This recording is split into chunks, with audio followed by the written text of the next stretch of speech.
Jake Martinez felt like his bones were made of lead. 16 hours of mining in the asteroid belt had left him exhausted and sore. His hands hurt from gripping the plasma cutter, and his back ached from working in the cramped mining tunnels. All he wanted was to get back to his small room on Titan Mining Station and sleep. The corridors of the station were busy as always. Workers moved past him carrying tools and equipment. The air recycling system hummed overhead, and the lights flickered slightly like they always did. Jake had called this place home for 2 years now. It was not much, but it was his dot. He reached his door and pressed his thumb to the scanner. The door slid open with a soft hiss. Jake stepped inside and froze. Someone was sitting on his bed. The person was definitely not human. She was tall, maybe 7 feet, with bright blue skin that seemed to glow slightly in the dim light. Her head had what looked like crystal horns growing from it, and she had 4 arms instead of 2. She wore fancy robes that moved like they were alive, changing colors as she shifted. Around her floated several pieces of luggage that hung in the air without any support. They spun slowly, like they were weightless. Jake stared at her, still holding his helmet and mining tools. His tired brain tried to make sense of what he was seeing. The alien woman looked at him with large silver eyes. When she spoke, her voice had a musical quality that made the air seem to vibrate. "Human," she said in perfect English. "I am Princess Zara Velanathi of the Crystalline Sovereignty. This dwelling has been taken for my use during the diplomatic summit." Jake blinked. He was too tired for this. "Lady, I don't care if you're the queen of the universe. This is my room. I pay rent for it." The princess tilted her head to one side, like a confused bird. "You object? But surely you understand the honor of serving royalty." "The only thing I understand is that I need sleep, and you're in my bed." Princess Zara stood up, and Jake realized just how tall she really was. Her 4 arms moved with smooth grace as she gestured around the small room. "This space meets the minimum safety requirements for my stay," she explained. "My security team has examined all available quarters on this station. This one is acceptable." Jake dropped his helmet on the floor with a loud clang. "Acceptable? This is an 8 by 10-foot box with a bed, a desk, and a tiny bathroom. There's barely room for 1 person, let alone 2. "I was not aware there would be 2 occupants," the princess said, looking genuinely puzzled. Before Jake could respond, his door chimed. He pressed the button, and the door opened to reveal Pete Collins, the station administrator. Pete was a small, nervous man who always looked like he was about to have a heart attack. Today, he looked worse than usual. "Jake, we need to talk," Pete said, glancing nervously at the princess. "Your Highness, I hope you're finding the accommodations suitable." Princess Zara nodded regally. "They are adequate, though I question the presence of this human." Pete wiped sweat from his forehead. "That's what we need to discuss. Jake, this is Princess Zara Velanathi. She's here for the big diplomatic meeting between humans and her people." "I figured that out," Jake said dryly. "What I want to know is why she's in my room." Pete looked even more uncomfortable. "Well, you see, legally, we cannot force a diplomatic guest to move to different quarters. But we also cannot evict you from your legally rented room. The princess has paid for 3 weeks, and you've paid through the end of the month." Jake felt a headache starting. "So what are you saying?" "I'm saying you'll have to share the space." The princess made a sound that might have been horror or disgust. "Share? With a primitive human laborer? This is unacceptable." Jake felt his temper rise. The day had been long. He was tired, and now some alien princess was calling him primitive. In his own room. "Primitive?" he said, stepping closer. "I've been mining asteroids since before you probably knew humans existed.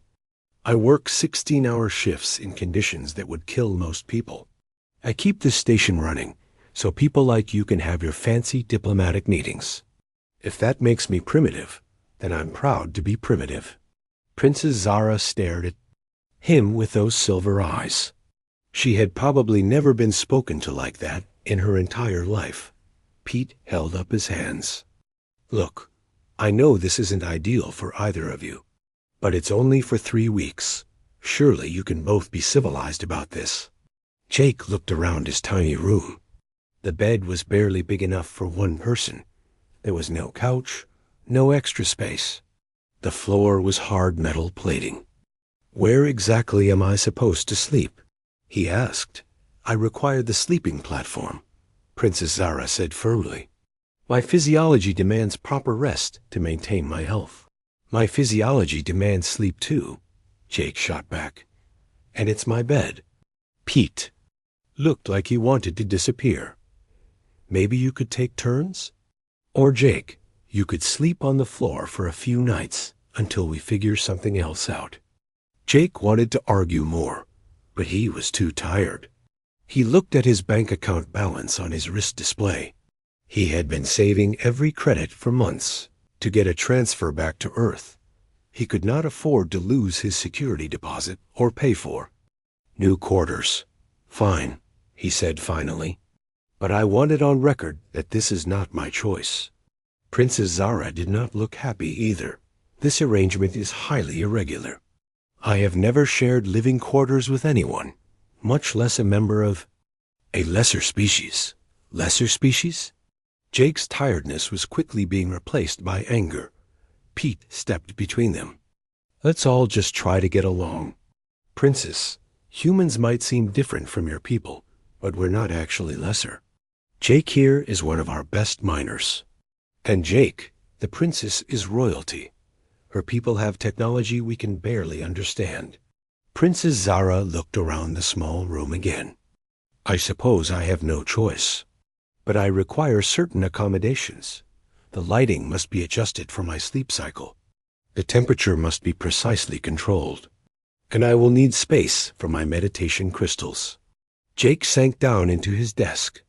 "Chair, meditation crystals, of course you do. I also require privacy for my morning rituals," she continued. "And the sonic vibrations from my daily harmonics must not be disturbed." "Sonic vibrations?" Jake rubbed his temples. "Lady, I work 16-hour shifts. When I get back here, I want silence and sleep. That's it." Pete backed toward the door. "I'm sure you'll both figure it out.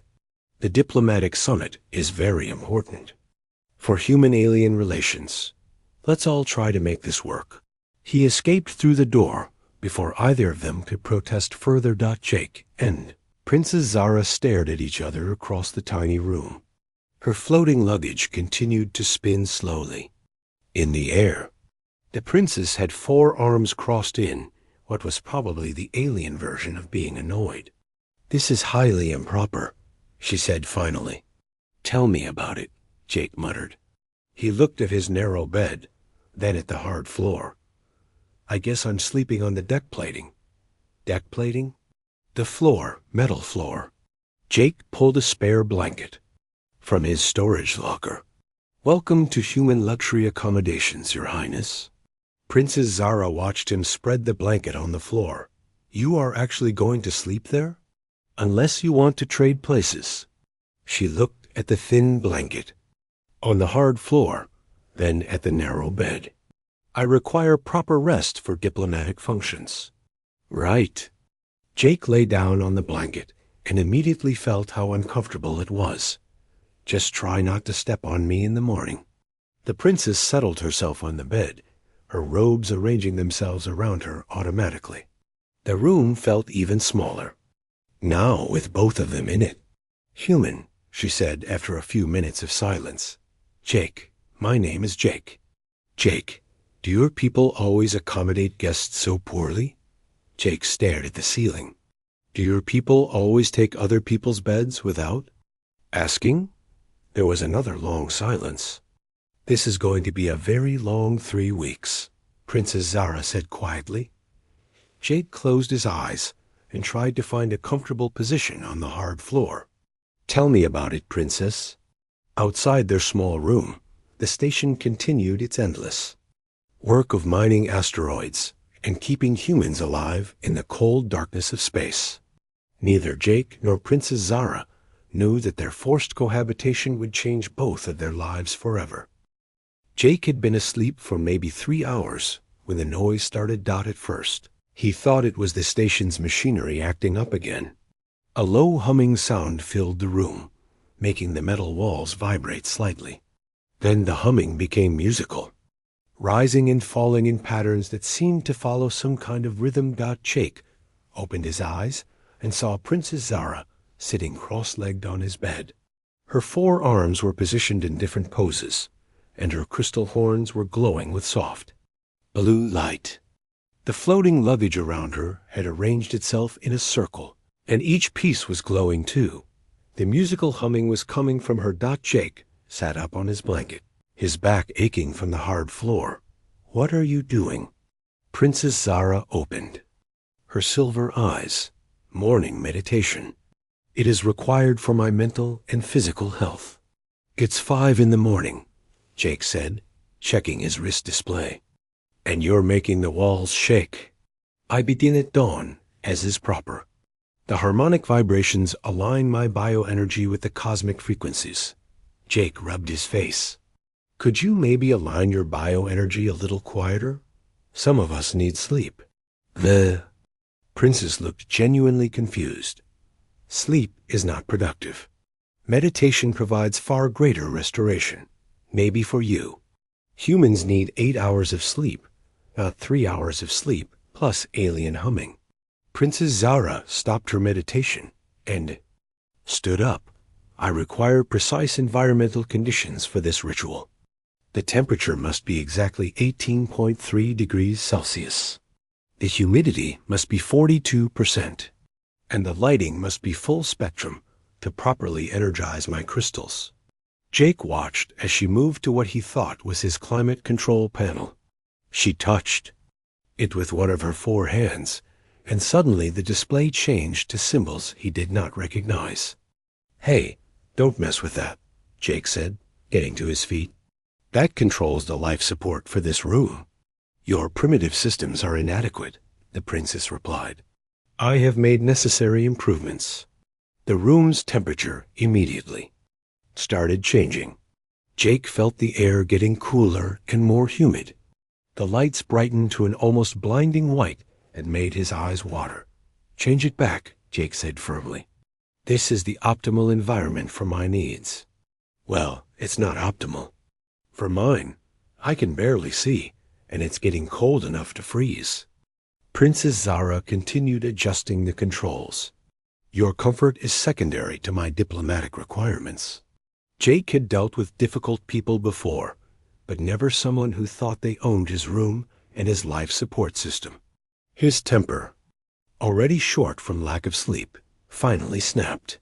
"Look, Princess," he said, stepping closer to her, "I don't care what your diplomatic requirements are.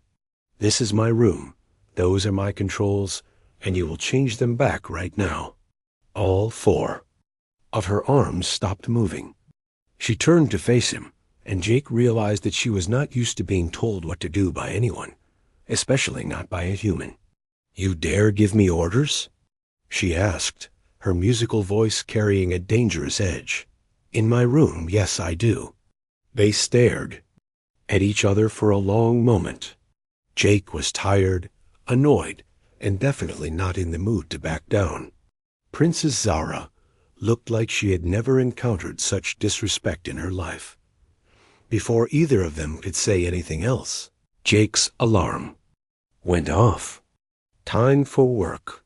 We'll finish this later," Jake said, grabbing his mining suit from the closet. "Just don't touch anything else while I'm gone." He started putting on his work clothes, then realized the princess was still standing there watching him. "Do you mind?" he asked. "Mind what?"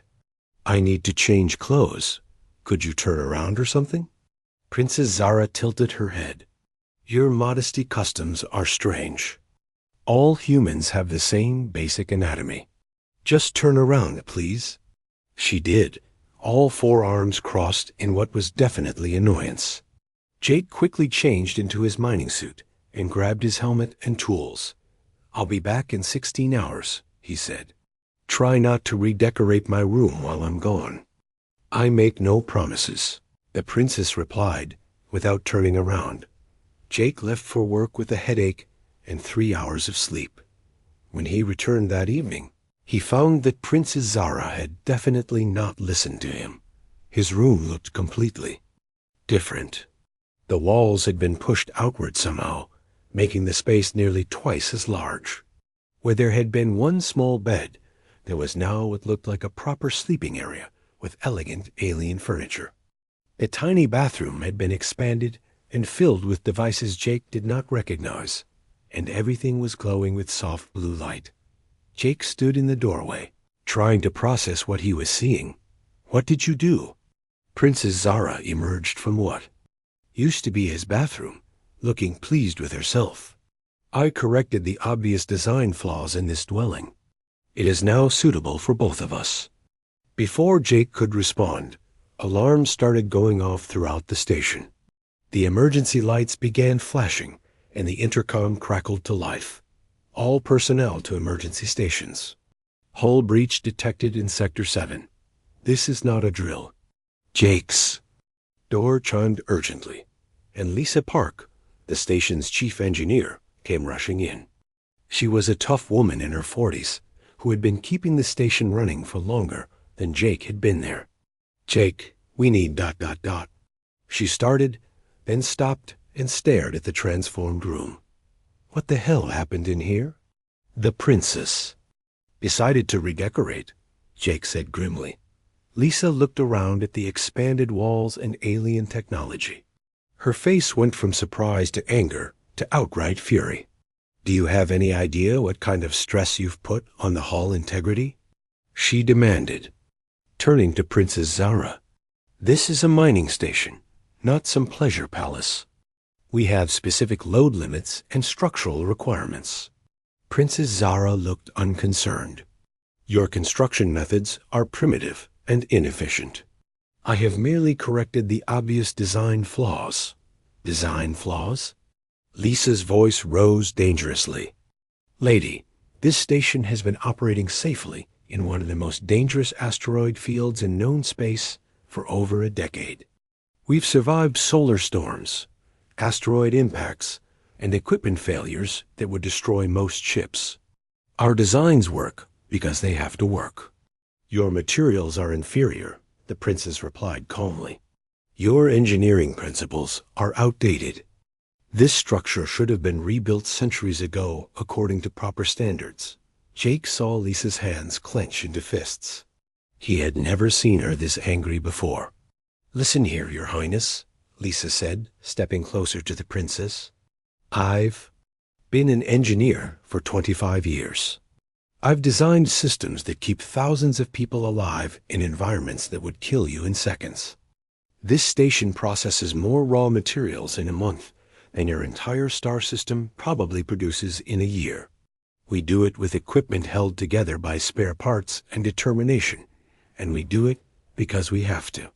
Princess Zara's forearms moved in what might have been dismissal.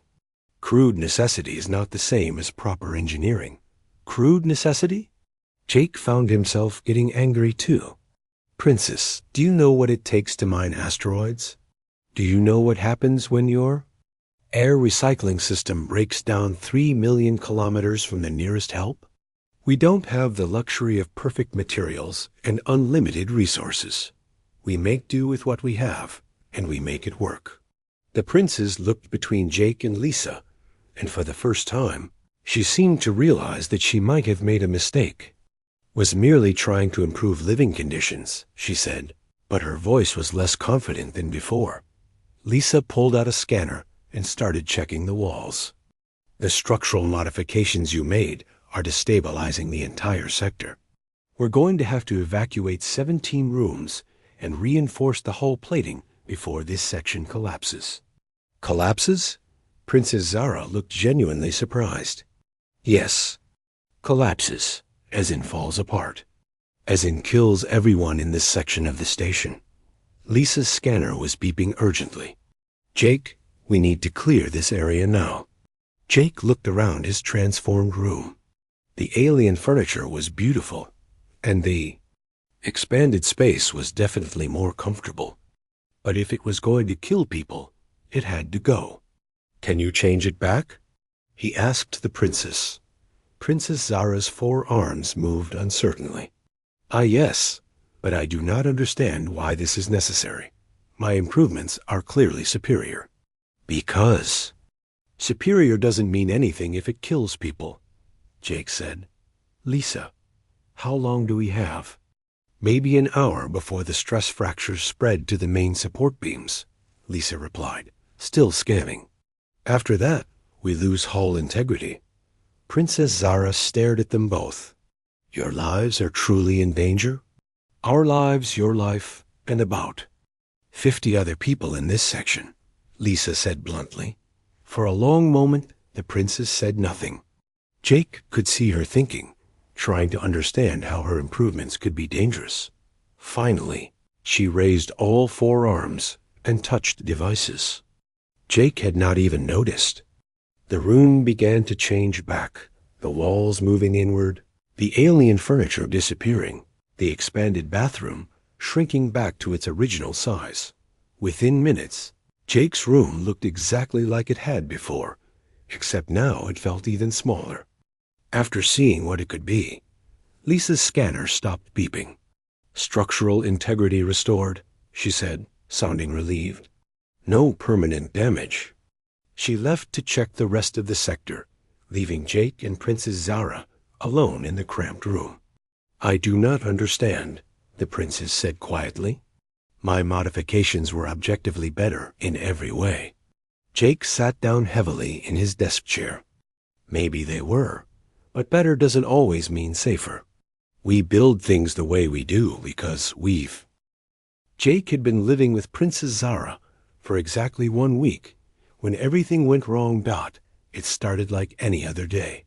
The princess did her morning meditation, though she had learned to keep the volume down after Jake explained that humans needed more than 3 hours of sleep. Jake got ready for work, and the princess prepared to observe his mining operations from the station's control room. Their routine had settled into something almost comfortable. Princess Zara spent her days studying human engineering manuals and watching the mining operations. She asked detailed questions about everything, from life support systems to asteroid navigation. Jake found himself looking forward to their evening conversations about the differences between human and alien technology. The princess was smart. There was no doubt about that.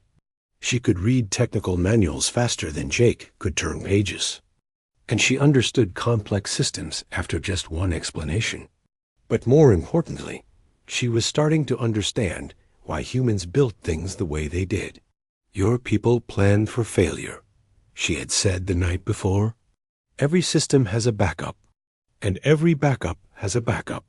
Because failure kills people out here, Jake had replied. We can't afford to trust that everything will work perfectly. That morning, Jake was working in asteroid mining site Delta 7, about 50 kilometers from the station. It was a routine job, cutting titanium ore from a large asteroid while his partner Danny Rodriguez worked the extraction equipment. Danny was a good guy, maybe 10 years older than Jake, with 2 kids back on Mars and a wife who worried about him every day. He had been mining asteroids for 15 years and knew the job better than almost anyone.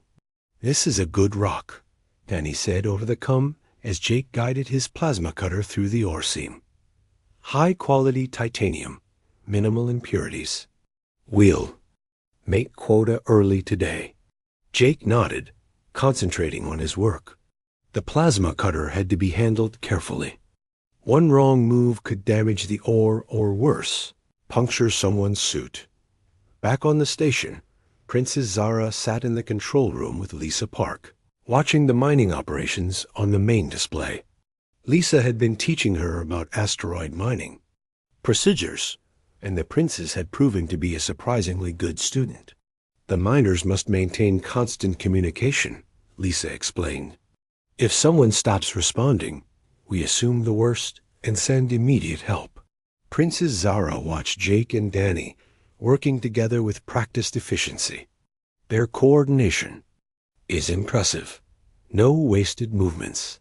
15 years of experience, Lisa said. Danny's one of our best. Jake's learning fast too. On the display, they could see other mining teams working different asteroids throughout the field. It was a busy day, with 7 teams harvesting ore from various sites. That was when the solar flare hit. The first sign was the electromagnetic interference. The communication channels filled with static, and the navigation displays started showing impossible readings. Then the radiation alarms began going off throughout the station. Solar flare, Class X9, Lisa announced over the intercom. All teams returned to station immediately. This is a code-red emergency. But the communication system was already failing. The interference from the solar flare was too strong for normal radio transmissions to get through. Princess Zara watched the displays as they flickered and went dark one by one. What is happening? Worst case scenario, Lisa said grimly, working frantically at her controls. A massive solar flare just hit us. It's going to disrupt all our electronics for hours, maybe days. On the mining sites, Jake and Danny heard the first part of Lisa's announcement before their comm system died completely. Jake looked at his suit's radiation detector and saw the levels climbing rapidly. Danny, we need to get back to the ship. Now, Jake said, but Danny was staring at his navigation display. Jake, we've got a problem. The nav system is dead. I can't plot a course back to the station. Jake felt a cold fear in his stomach. Without navigation, they were lost in a field of tumbling asteroids. Worse, the solar radiation was climbing to dangerous levels. Their suits could protect them for a while, but not indefinitely. Can you navigate manually? Jake asked. Danny shook his head. Not in an asteroid field moving this fast. We need computer guidance to avoid collision. Across the asteroid field, the other mining teams were facing the same problem. 7 ships, each carrying 2 or 3 miners, were trapped in a deadly maze of moving rocks with no way to find their way home. On the station, Lisa worked desperately to restore communications. I'm trying to boost power to the transmitters, but the interference is too strong. Princess Zara studied the displays that were still working. How long can the miners survive in their suits? Maybe 6 hours with the radiation levels this high, Lisa said. Less if their life support systems are damaged. And how long until communications are restored? Lisa's face was grim. Could be 12 hours. Could be 3 days. Solar flares are unpredictable. Princess Zara was quiet for a moment, processing this information. So the miners will die before we can contact them, unless we can figure out another way to guide them home. On mining site Delta 7, Jake and Danny had taken shelter inside their small mining ship, but it was not built for long-term survival. The life support system was basic, designed only to get them to and from the asteroid sites. How much air do we have? Jake asked. Danny checked the indicators. Maybe 5 hours. Less if we move around too much. Jake looked out the ship's small window at the asteroid field around them. Massive rocks tumbled past, some as big as buildings. In the distance, he could see other asteroids spinning slowly, their surfaces catching the light from the distant sun.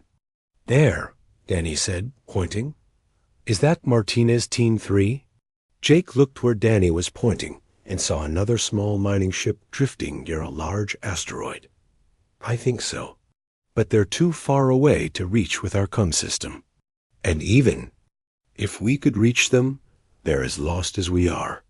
Meanwhile, on the station, Princess Zara was studying the technical manuals Jake had given her.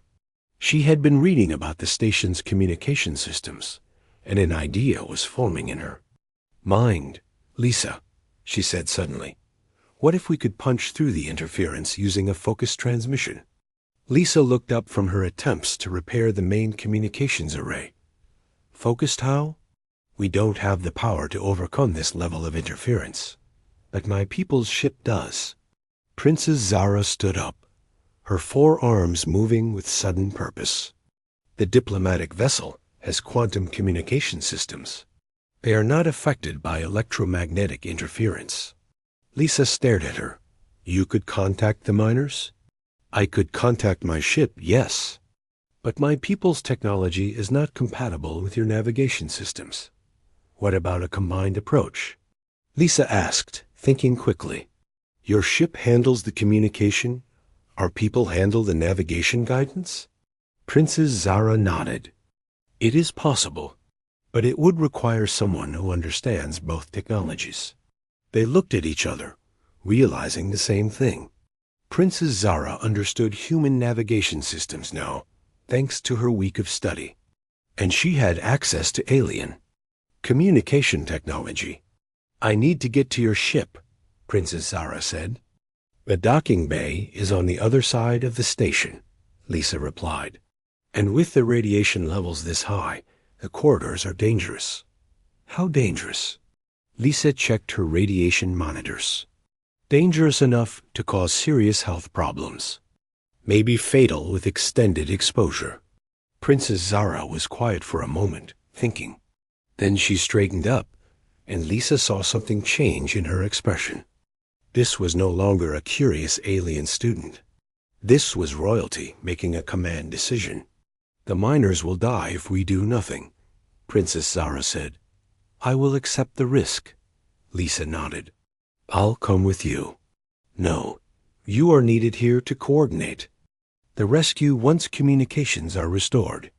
I can reach my ship alone. Before Lisa could argue, Princess Zara was already moving toward the door. The journey to the docking bay was a nightmare. The station's corridors were dimly lit by emergency power, and radiation alarms wailed constantly. Princess Zara moved as quickly as she could, her robes flowing behind her as she navigated the familiar passages. Halfway there, she started feeling the effects of the radiation. Her skin began to tingle, and she felt dizzy. But she kept moving. She reached the docking bay to find her people's ship sealed and protected by its own shielding. The alien crew was surprised to see her. Your Highness, said the ship's captain, you should not be here. The radiation levels are dangerous. I need immediate access to the quantum communication array, Princess Zara said. Human lives are at stake. The captain hesitated. Your Highness, helping humans is not our mission. Here. Princess Zara drew herself up to her full height, and her voice carried the full authority of her royal position. It is my mission. Open the communications array. Now. Minutes later, Princess Zara was working with technology that combined the best of both species. Her people's quantum communications could reach anywhere in the solar system instantly, unaffected by solar radiation or electromagnetic interference. Combined with human navigation databases, she could guide the lost miners home. Back in the asteroid field, Jake and Danny were trying to conserve their air supply when their ship's emergency beacon started receiving a signal. Jake, are you receiving? This? Came a familiar musical voice over their emergency channel. The diplomatic summit began 2 weeks after Princess Zara saved the mining teams. Jake had never been to anything so formal in his life. The station's main conference room had been transformed into something that looked like it belonged on a luxury space liner rather than a mining platform. Representatives from 6 different alien species sat around a circular table that seemed to float in the air without any visible support. Jake was there because Princess Zara had insisted that humans needed a representative who actually understood what life was like for ordinary people. The station administrators had not been happy about sending a miner to a diplomatic meeting, but they could not argue with an alien princess. Besides, Princess Zara had told them, Jake has more practical experience with interspecies cooperation than any of your official diplomats. Now Jake sat at the impressive table, feeling very out of place in his best clothes. While alien beings discussed the future of humanity in the galaxy, the crystalline sovereignty was represented by Duke Kethmor, who was even taller than Princess Zara and wore robes that seemed to be made of actual crystal. He had been giving Princess Zara disapproving looks ever since the meeting started. The ethereal collective sent a being that looked like it was made of glowing gas held together in a roughly humanoid shape. It spoke in whispers that somehow filled the entire room. The mechanical hegemony's representative was obviously artificial, a collection of metal parts and glowing circuits that moved with perfect precision. There were others too, being so alien that Jake had trouble understanding what he was looking at. But they all had one thing in common. They looked at him like he was some kind of interesting specimen rather than an equal participant. The question before us, Duke Kethmor was saying in his musical voice, is what role humanity should play in galactic civilization. They are a young species with limited technology and short lifespans. However, they have proven useful for certain dangerous tasks. The ethereal collective's representative whispered, they show remarkable adaptability and willingness to take risks that more sensible species avoid. Exactly, said Duke Kethmor. They could serve as an excellent source of expendable labor for hazardous operations. Mining, exploration of dangerous worlds, cleanup of contaminated areas. Their brief lives make them ideal for tasks where long-term survival is unlikely. Jake felt his hands clench into fists under the table. They were talking about humans like they were tools rather than people. The mechanical hegemony's delegate spoke in a voice that sounded like grinding gears. Analysis confirms human unpredictability makes them unsuitable for most civilized functions. However, their self-destructive tendencies could be productively channeled. Their lifespans are brief anyway, Duke Kethmor added dismissively. We might as well put their reckless nature to good use before they inevitably destroy themselves. Jake looked around the table and saw that most of the alien representatives were nodding in agreement. Only Princess Zara remained silent, but Jake could see tension in the way she held her forearms. Captain Amy Foster, the station's commanding officer, tried to object. With respect, humanity has achieved spaceflight, established mining operations throughout the solar system, and developed technologies that allow us to survive in environments that most species would find impossible. The ethereal collective whispered crude achievements. Impressive for such a primitive species, but hardly qualifying them for equal status. Jake had been listening to this for 2 hours now, trying to stay calm and diplomatic like Captain Foster had instructed. But these aliens were talking about his species like they were disposable resources, and he could not stay quiet anymore. Excuse me, Jake said, standing up. The alien representatives turned to look at him with what he interpreted as mild curiosity. I've been sitting here listening to you talk about humans like we're some kind of useful animals, Jake continued. You call us primitive, reckless, expendable. You want to use us for dangerous jobs because our lives are supposedly worth less than yours. Duke Kethmor looked annoyed. Human, you are here as an observer. Your opinions are not relevant to these proceedings. Actually, they are, Jake replied, his anger making him bold. Because you're talking about my people, and I think you should know what you're really dealing with. He looked around the table at the alien faces watching him. You call us primitive. Maybe we are. Our technology is simpler than yours. Our lifespans are shorter. Our resources are limited. But you know what? We've built a civilization anyway. Not because it was easy, but because it was hard. The mechanical hegemony's representative made a sound like static. Difficulty is not achievement, isn't it? Jake asked. Princess Zara, tell them about the solar flare incident. Princess Zara had been quiet throughout the meeting, But now she spoke up. 2 weeks ago, a solar flare disrupted all communications and navigation systems. 7 mining teams were trapped in an asteroid field with no way to return to safety. And, Duke Kethmer asked impatiently, the humans did not abandon their people. Princess Zara continued, even though rescue was dangerous and unlikely to succeed, they attempted it anyway. When their technology failed, they adapted. When their systems were inadequate, they improvised. When success required personal sacrifice, they accepted the risk. Jake saw some of the alien representatives exchanging glances. All 7 teams were saved, Princess Zara concluded, not because of superior technology, but because humans refused to abandon each other. The ethereal collective whispered, admirable, but hardly unique. Most species attempt to preserve their members. Most species give up when the odds are impossible, Jake said. We don't.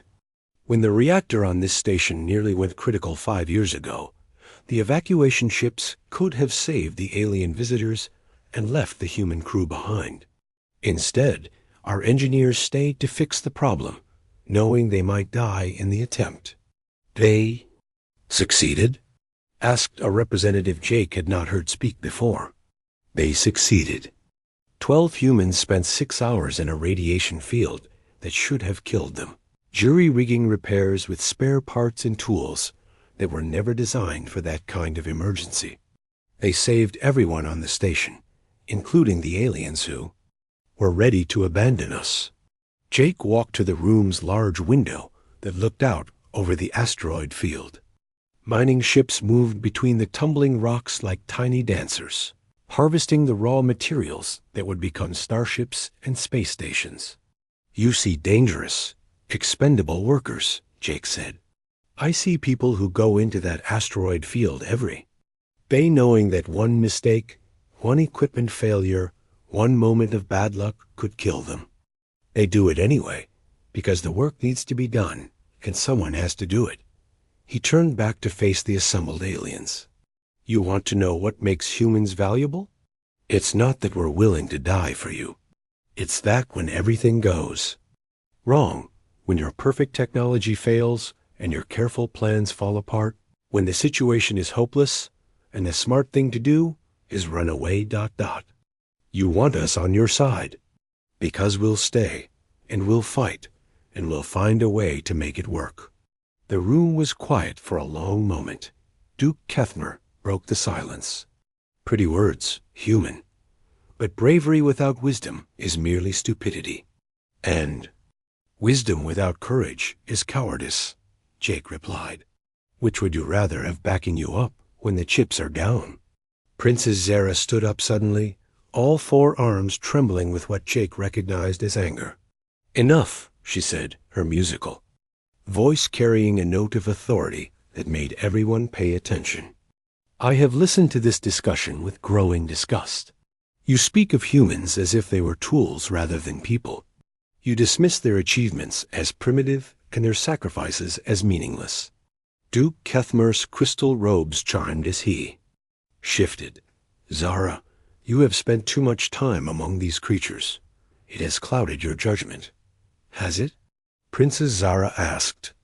Or has it cleared my vision? I have lived among humans for 3 weeks. I have seen their daily lives, their struggles, their choices. They are not primitive. They are not expendable. They are not tools for us to use and discard. She gestured toward Jake. This man has shown me more honor, courage, and wisdom than I have seen in years at our royal court. His people risk their lives every day to extract the resources that power our ships and build our worlds. They do it not because they are too stupid to understand the danger, but because someone must do it, and they will not ask others to take risks they will not take themselves. The ethereal collective whispered, Your attachment to these humans is unexpected. It is not attachment, Princess Zara replied firmly. It is recognition. I have seen what humans accomplish with limited resources and unlimited determination. I have watched them solve problems that would defeat more advanced species. I have witnessed their refusal to abandon each other, even when doing so would be logical and safe. She paused, looking around the table. And I have made a decision, she continued. I formally request asylum with humanity. I renounce my claim to the crystalline throne to serve as humanity's first alien ambassador. The room erupted in shocked voices and alien exclamations. Duke Kethmer stood up so quickly that his crystal robes rang like bells. You cannot be serious, he said. You would abandon your royal heritage for these primitives? 3 months had passed since the diplomatic summit, and Jake Martinez was learning that being chief of diplomatic security was a lot more complicated than mining asteroids. His new office was bigger than his old room, with actual windows that showed the asteroid field where he used to work. But he missed the simplicity of his mining job. Back then, the problems were straightforward. Cut the ore, avoid the radiation, get home alive. Now he had to worry about things like interspecies protocol violations and cultural sensitivity incidents. Today's problem was particularly challenging. 3 different alien species wanted to establish embassies on human stations, but they all had different environmental needs. The Aquatic Federation needed water-filled chambers. The silicon-based collective required temperatures hot enough to melt lead, and the energy beings needed electromagnetic fields that would disrupt every electronic device within a kilometer. How are we supposed to accommodate all of them? Jake asked, studying the technical requirements on his desk display. Princess Zara looked up from her own stack of paperwork. She now served as humanity's chief alien cultural advisor, a job that had been created specifically for her after it became clear that most human diplomats did not understand alien thinking any better than most aliens understood human thinking. Same way humans always solve impossible problems, she said with a smile. You will find a way to make it work with whatever resources you have. Their shared workspace had been expanded from Jake's original 8x10 room into a proper diplomatic suite, but they had kept his old bunk bed as a reminder of where their partnership had started. It sat in the corner now, looking tiny compared to the elegant alien furniture that filled the rest of the space. Jake's desk chimed with an incoming priority message. Jake, we've got a situation in Docking Bay 7, came Lisa Park's voice. You and the princess better get down here.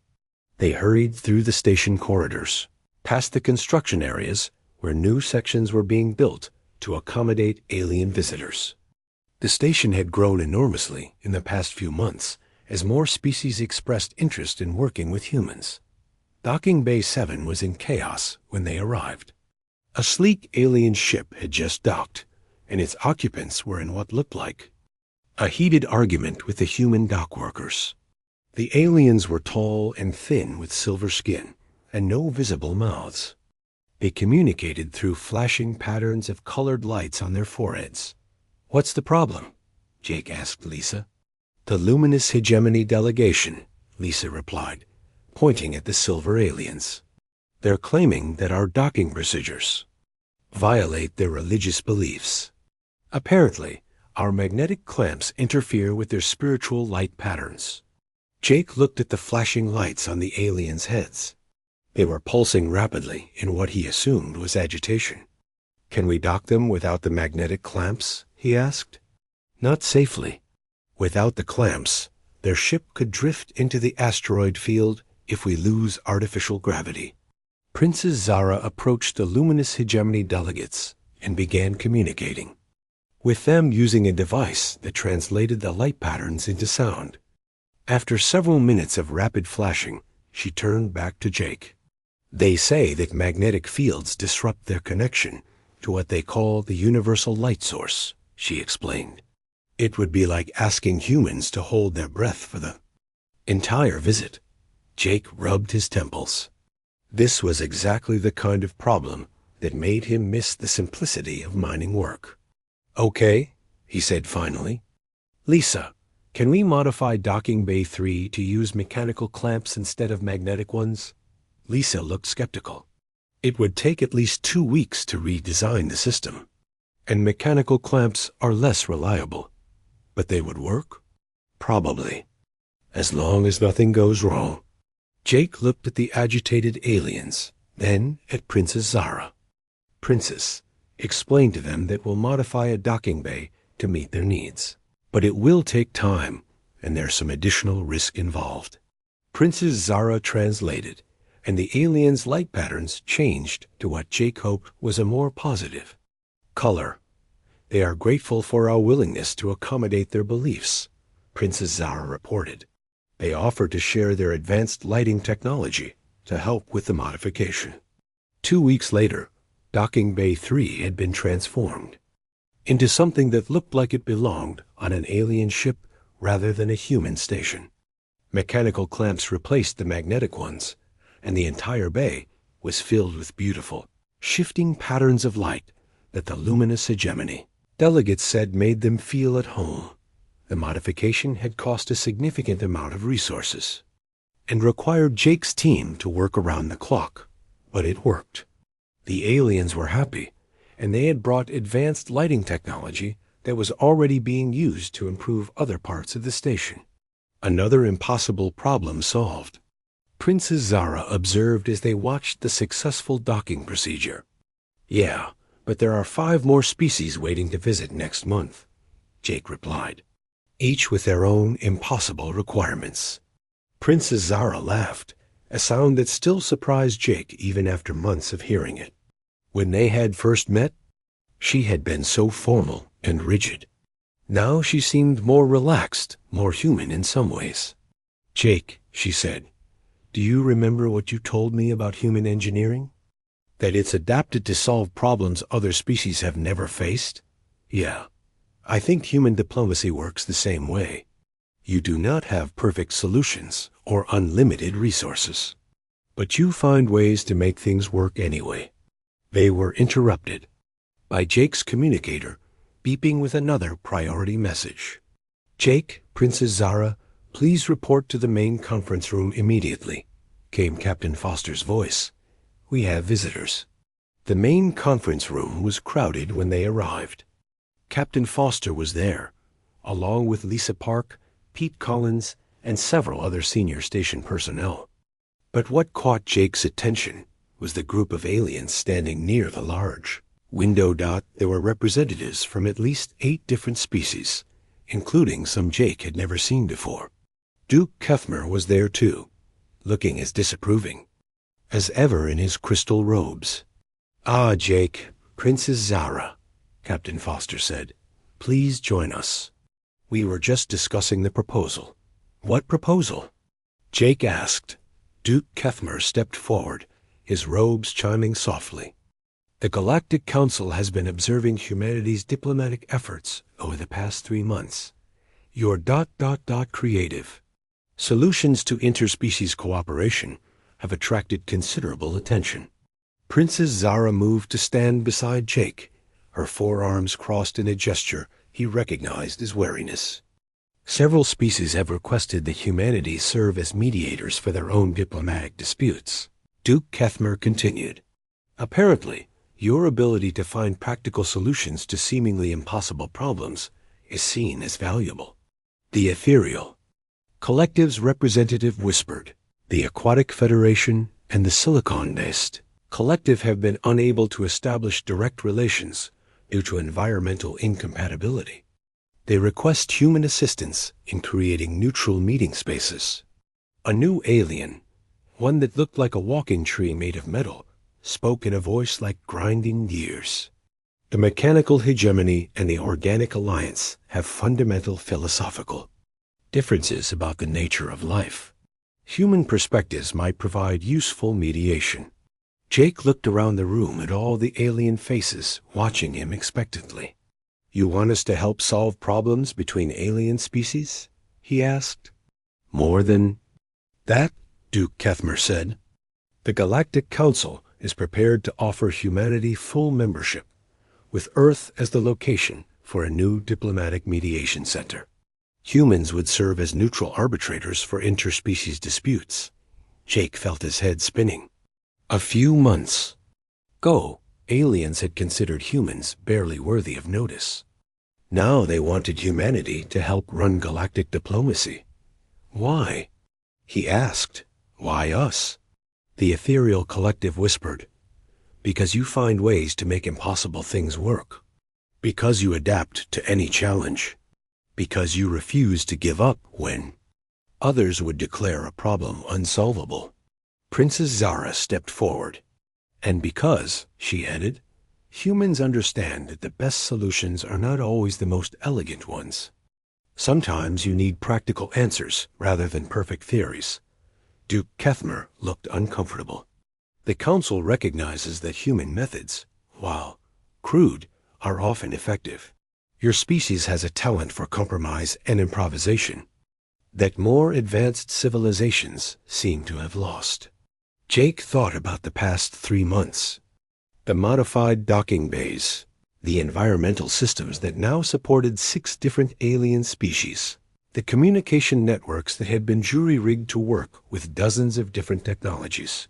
What would this mean for humanity? Jake asked. Captain Foster spoke up. Full galactic citizenship, access to advanced technologies, trade agreements, protection from hostile species, and Earth becomes one of the most important worlds in the galaxy. It was everything humanity had dreamed of since first looking up at the stars. There is one condition, Duke Kethmer said. The position of Chief Diplomatic Coordinator must be filled by someone with proven experience in interspecies relations. Someone who understands both human and alien perspectives. Everyone in the room turned to look at Jake and Princess Zara. You? Jake asked. You, Duke Kethmer confirmed. The human who learned to work with aliens, and the alien who learned to work with humans. Together, you have solved problems that defeated experienced diplomats.